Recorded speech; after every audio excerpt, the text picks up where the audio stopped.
welcome to our special show, the CEO Saga. Now, Reserve Bank of India acts tough as it dashes Rana Kapoor's hopes of an extension as Managing Director and CEO of Yes Bank. Kapoor will now have to step down the role from as early as Jan 2019 when his term comes to an end. The banking regulator has asked the private lender to find a successor in the interim period. The development finally ends all the speculation whether Rana is also a promoter at the bank, will get an extension or not. The bank's board will now be meeting on 26th of September to chart out the future course of action. But what this development means for the entire banking sector? How should minority shareholders of Yes Bank read into this development? And is there anything much more than really meets the eye for minority shareholder? Are there challenges about promoter stroke management, or there are reporting or corporate governance problems which have prompted Reserve Bank of India to take this rather unprecedented action?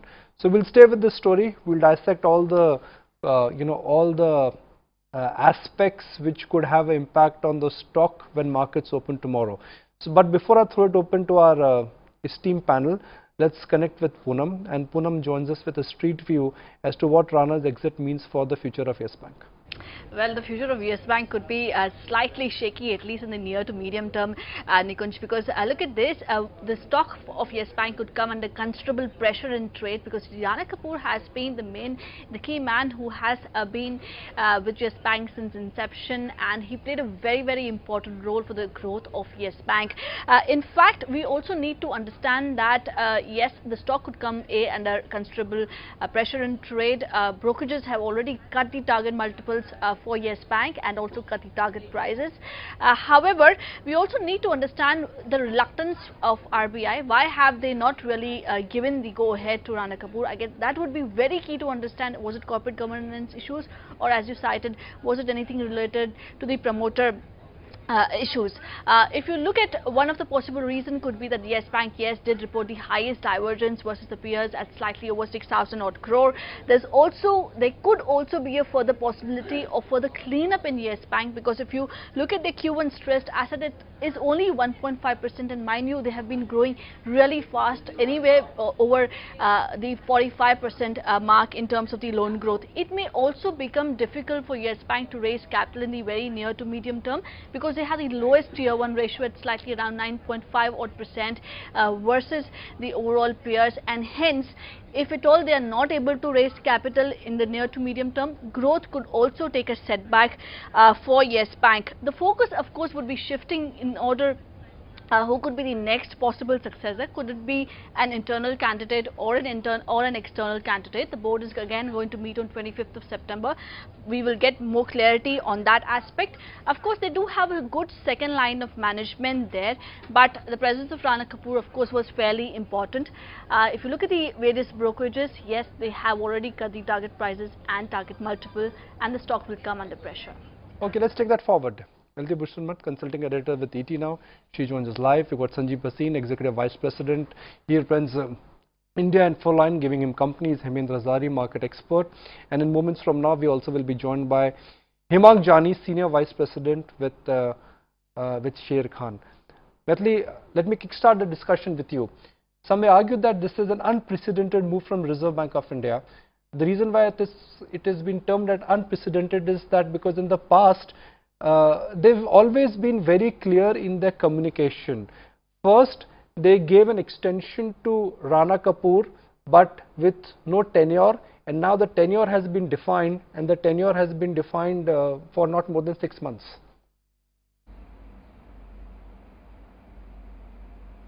Well, I wouldn't call it entirely unprecedented, because they did do something very similar in the case of Shikhar Sharma. So the fact is that the RBI, even when they gave the extension last time, they had said till further notice.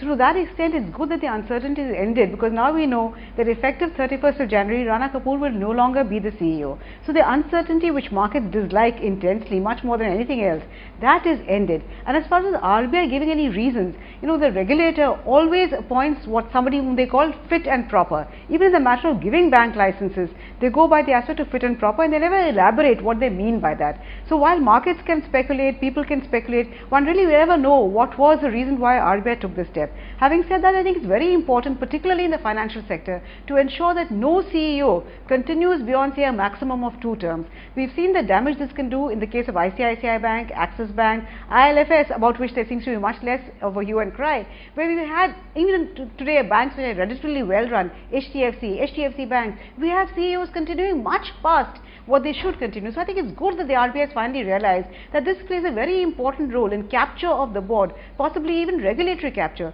So I personally feel that even though Yes Bank's share might take a temporary knock, this is good for the long-term interest of the bank. Hemendra Zari, the key event risk for a minority shareholder of Yes Bank has played out. The upside gets capped, the downside opens, uncertainty is there, volatility is going to make a comeback. This is a stock which is overowned by institutional investors. Can there be a panic?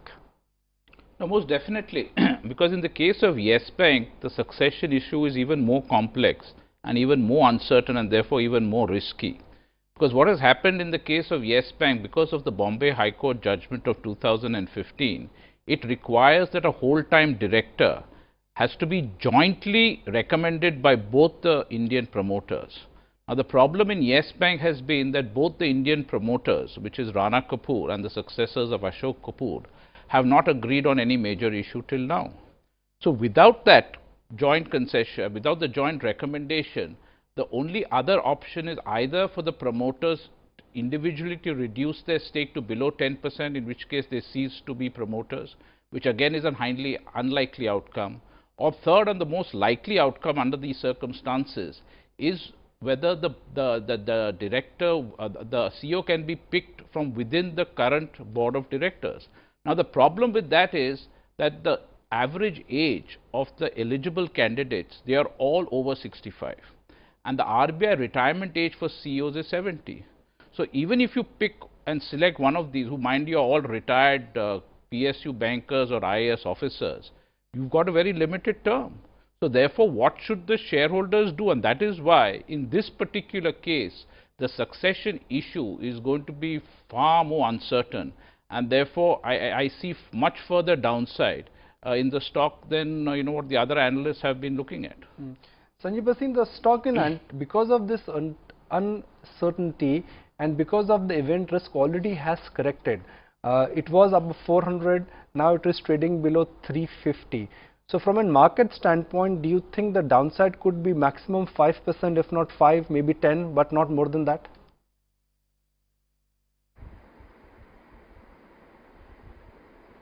Yeah, hi. So Nikunj, you're right. So people in the know of it have been, using all advances to sell this. And like you said, from 400 it's now to close to 320. Aside from the Rana Kapoor issue, there were also divergences with the RBI, RBI observations, and that was always casting a dark shadow over this bank as to the asset quality and so on. Now all that comes in the open because Rana Kapoor has been the steering wheel of taking this bank to a market cap of close to 75,000. So yes, in the short run, the succession plan, since it was not well known to the market, will be a little bit of dampener. But I think there are able people enough who can go around, and there are enough talented bankers to take the top spot. The uncertainty could see this stock hit a recent low, which was about 6 months back around 280. I would think that to be a good buying opportunity. I think most of the weakness may have played out. You've also had the bond yield spurt, the rupee weakness and the sentiment weakness because of that. And I think that will be an opportune time, because sooner rather than later you should by next week see a good succession plan. However, I also take the first point raised by the speaker that there has to be a cap of two terms for CEOs, because we've had very bad experiences and shareholders stand to lose on both accounts. So I think a change of guard is very necessary, and this is a very prudent step taken by the RBI. What we are debating right now is the succession plan, but the easy, or I won't say easy, but I guess the big challenge now for Yes Bank could be that how will they raise capital in this kind of an environment?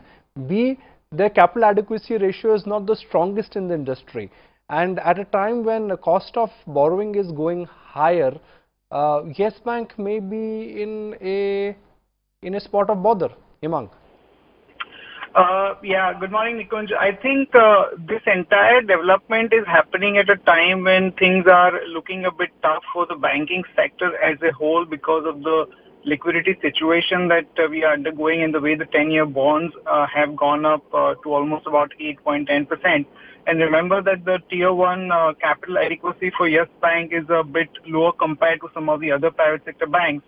So I definitely think that, in terms of the market scenario that we are in, this entire development may not go down well with the investors. And more importantly, we need to understand the reasons behind, not giving Mr. Rana Kapoor the extension. Was that, does it have anything to do with divergence-related issues, corporate governance issues, or regulatory issues? I think that uncertainty will play in the minds of investors till we have a little bit of clarity and a new successor is appointed. Betli, I'm going to come back to you and talk about the broader issue here. And the broader issue, if one believes, is about corporate governance and about the kind of NPA policy and NPA recognition Yes Bank has followed. Do you think now there could be a can of worms which suddenly could open up? Because historically we've seen that every time there has been a change of guard, suddenly the new CEO realizes that, okay, there were so many bad loans which were unaccounted for, but now it is important for us to recognize them. So Yes Bank, in a sense, in this kind of a credit environment where NPAs have ballooned up, has not reported an exceptionally strong jump in their NPAs. I mean, their book quality pretty much has been stable. But do you think now we should fear that the obvious could also hit them?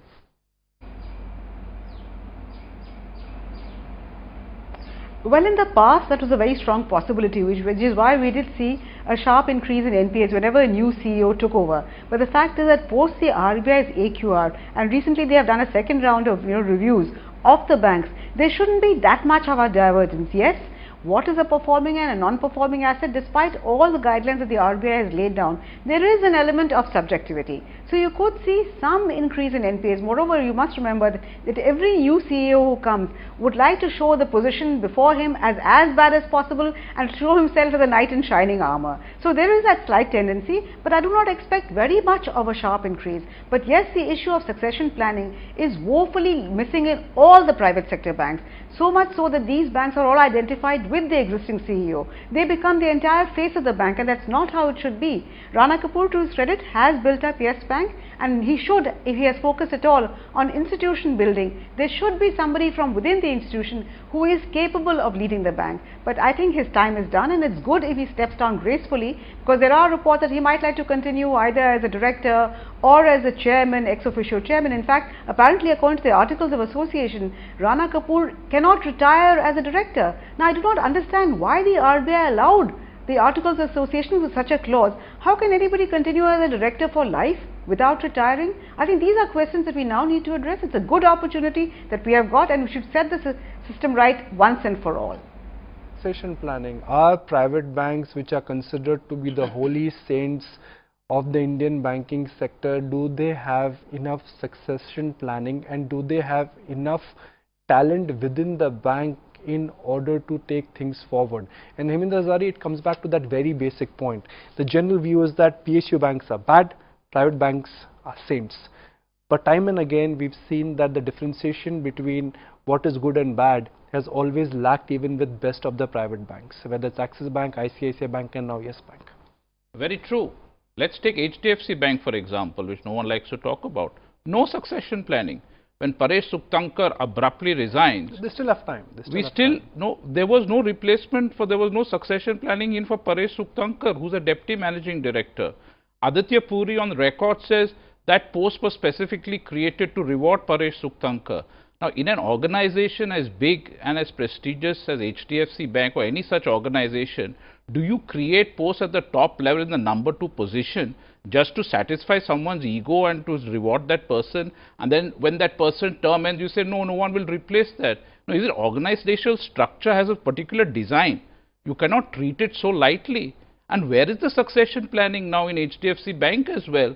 Because Paresh was supposed to be the successor to Puri. That was not formally announced. No, but that was the expectation. That was the market expectation. In the end, we all talk of expectation. Nothing is there in blueprint in any of these banks, correct? So that is my point, and this is widespread across the private sector. The fact that CEOs really don't want to appoint any successor, because once you appoint a successor and it is known, their own position becomes very insecure. And this is going to continue. I mean, in every organization, no one likes to have a appointed successor because they all want to stick to the chair. Fair point. Okay. Himang, let me now bring about the ownership patterns for some of the private banks. Most of the private banks currently are owned or widely owned by institutional investors, whether it is Yes Bank, HDFC Bank or Axis Bank. Suddenly the outlook for private banks is no longer the Mr. Clean image. So from an institutional shareholder standpoint, when you see an issue with ICICI Bank or Axis Bank or Yes Bank, what happens? I mean, could there be nervousness? Could there be selling pressure? Could there be pressure because of withdrawal of flows? See, Nikunj, for majority of the private sector banks, they are pretty much near their FI threshold limit, and since we've seen some amount of selling from the FIs for past many months, those limits could have actually come off a little. So it remains to be seen to what extent, if the selling that happens in some of these banks, that gets absorbed by the domestic, retail money through mutual fund or by the other HNI investors. I'm not too sure about the exact FI limit for Yes Bank, but I definitely reckon that it has been, widely held by both FIs and the domestic mutual funds. So if there is going to be an X amount of selling that happens because of this development, Yes Bank has been a very high beta stock historically. So there is going to be a certain amount of impact cost because of the ownership pattern that Yes Bank has at this point of time. Sanjeev Bhasin, I'd like to also debate and discuss the capital requirement for Yes Bank. They have been borrowing at a very high CASA. The cost of liability is automatically going higher. And with this uncertainty, I guess Yes Bank now certainly could run into rough weather when it comes to a fresh capital allocation. So what happens to the capital requirement and the asset liability mismatch now?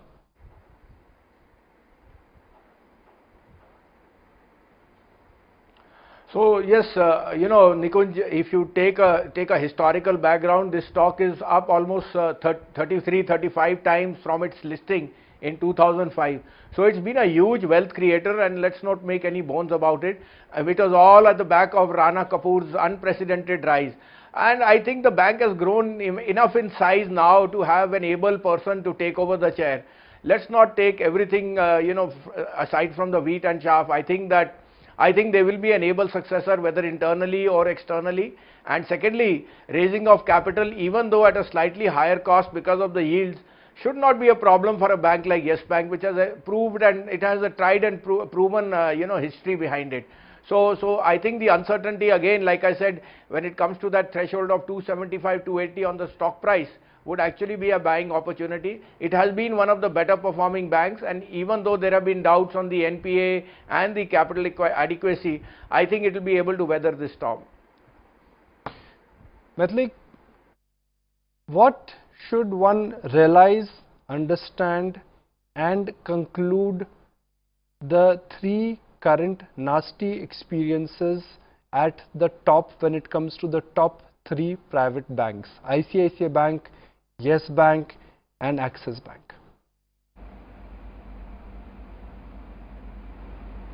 Well, Nikunj, to start with, one must realize that banking is a risky business.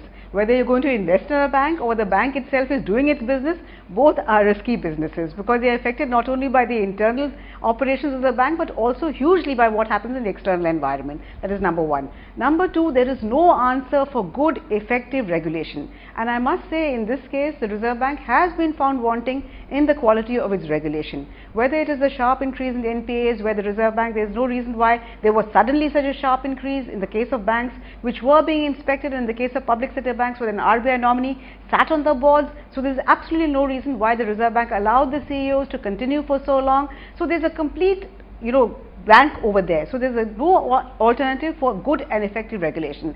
Third, boards of public sector banks, private sector banks, the boards of any fiduciary institution have an added responsibility. Unless they wake up to that responsibility and question the CEO, however star-studded he may be, I think we are not going to see any improvement in the way things are run in this country.